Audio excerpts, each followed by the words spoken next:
আসসালামু আলাইকুম, সবাইকে স্বাগতম।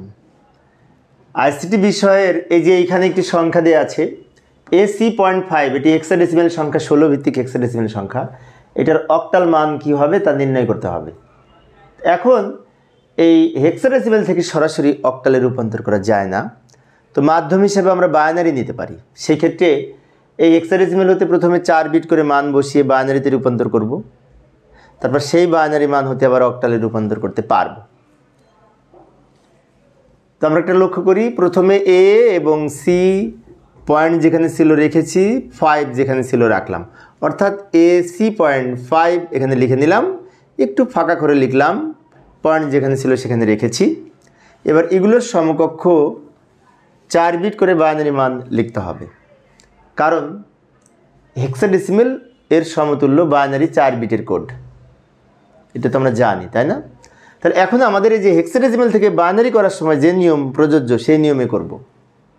তার জন্য আমরা একটা কাজ করতে পারি, যে ডান দিকে রাফ করে নিয়েছি আমি একটু, 8421 এই কোড ধরে আমরা এই বাইনারি মান নির্ণয় করতে পারি 4 বিট করে। যেমন এর মান যদি নির্ণয় করতে চাই, তো এইখানে এর দশমিক মান হচ্ছে 10, এর ডেসিমেল বা দশমিক মান যেহেতু 10, তাই দেখতে হবে কোনটা কোনটা যোগ করে 10। 8 আর 2 যোগ করে 10, তো 8 আর 2 যেখানে যেখানে আছে ওইখানে ওইখানে 1, আর বাকি দুইটা শূন্য হবে। তার মানে 1 0 1 0 হবে, 8 আর 2 এর স্থলে 1 হবে। এই যে 8 যেখানে আছে সেখানে 1, 2 যেখানে সেখানে 1, বাকিগুলো শূন্য, কারণ 8 আর 2 যোগ করে 10 হয়, 10 এর মান এ।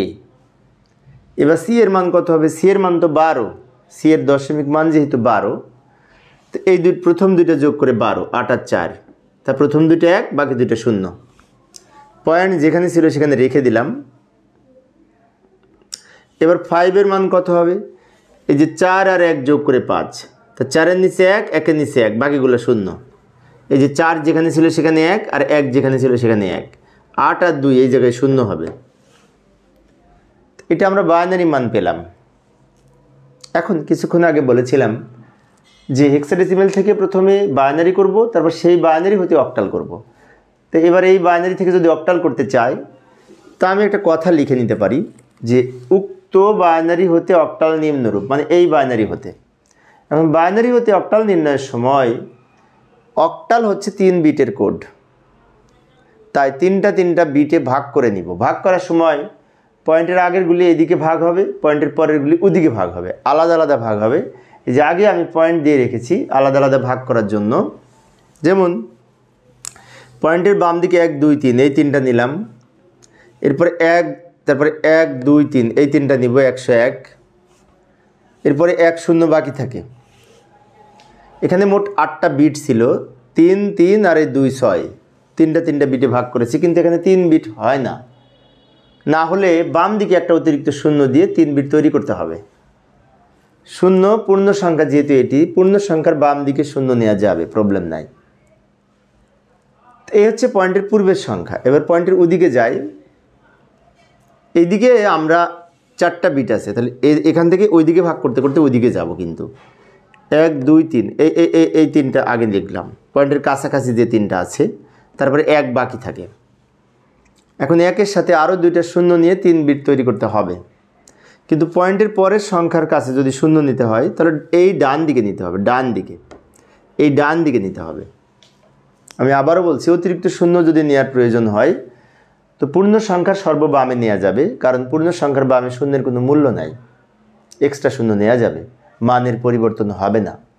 আর পয়েন্টের পরে যদি হয় তাহলে পয়েন্টের পরে সর্বডানে যদি অতিরিক্ত শূন্য নিই তাতেও মানের পরিবর্তন হবে না, তার ডান দিকে আমরা ইচ্ছে করলে শূন্য নিতে পারি।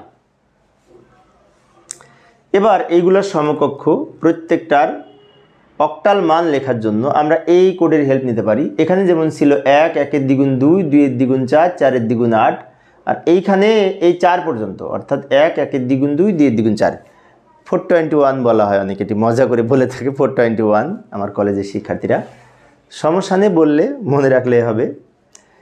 এই কোড ধরে যদি এইটার মান বের করতে চাই, তো এইটা যদি এইটার সাথে মিলিয়ে দেখি, 1 কোথায় আছে আমরা একটু খেয়াল রাখবো।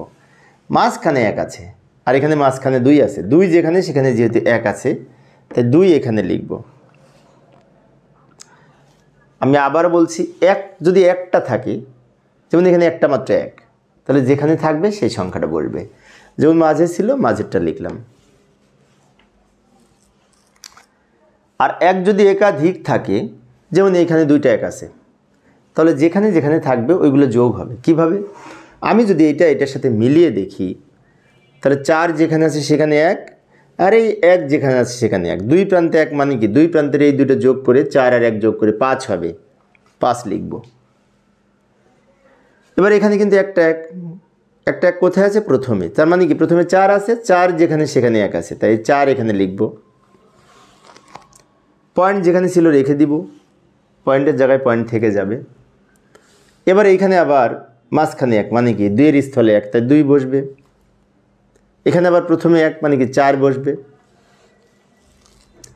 এই হচ্ছে অক্টাল সংখ্যা। এখন একসাথে লিখব। উত্তর ব্র্যাকেট দিব, দেওয়ার পরে এই 2, 5, 4, পয়েন্ট 2, 4 ব্র্যাকেট দিয়ে ভিত্তি হিসাবে 8 লিখব, কারণ আমরা জানি যে এই অক্টাল সংখ্যার বেজ হচ্ছে 8, তাই ভিত্তি হিসাবে আমরা 8 লিখেছি। তো প্রিয় শিক্ষার্থী বন্ধুরা, এই অধ্যায়ে সৃজনশীল প্রশ্নের প্লেলিস্ট আমি ভিডিও ডেসক্রিপশনে দিয়ে রেখেছি, ওখান থেকে তোমরা দেখে নিতে পারবে। ধন্যবাদ সবাইকে।